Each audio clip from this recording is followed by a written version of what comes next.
2022年 Honda Rebel 500，唔知老闆你又啱唔啱心水咧？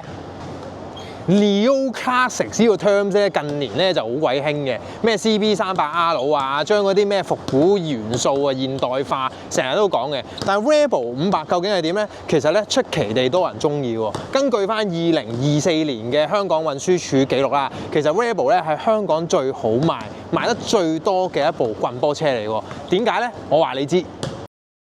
Honda 咧已經出咗一款車咧，就以唔挑戰技術咧作為一個目標。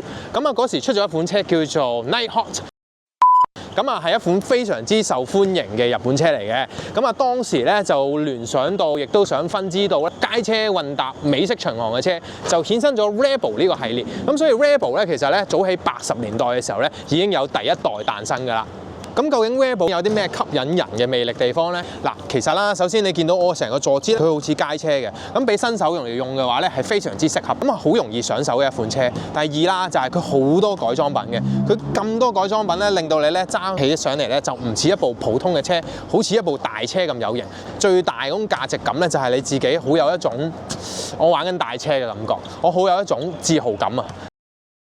佢啲缺點咧都喺一啲好細微嘅位置發生嘅，例如咧佢個芒啦，喺朝頭早嘅時候咧能見度啊真係好麻麻地嘅，甚至太陽出嚟嘅時候咧，你完全係睇唔到你自己揸緊幾快嘅。咁第二啦就係呢個手把嘅位置，你見到咧我隻手咧要伸到好直嘅，咁變相就算唔同身高嘅人去揸嘅時候咧，你會覺得隻手咧特別攰唔舒服嘅感覺嘅。咁呢樣嘢就係佢比較差嘅地方，所以點解咁多人就會改一個後移少少嘅手把，同埋前移少少嘅腳踏，令到成件事咧更加美式巡航。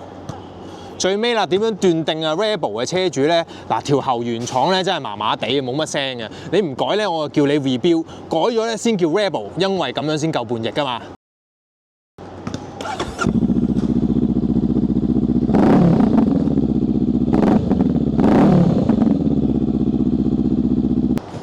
喂，send 俾你啲冇改喉嗰啲 rebuild fan 聽啊！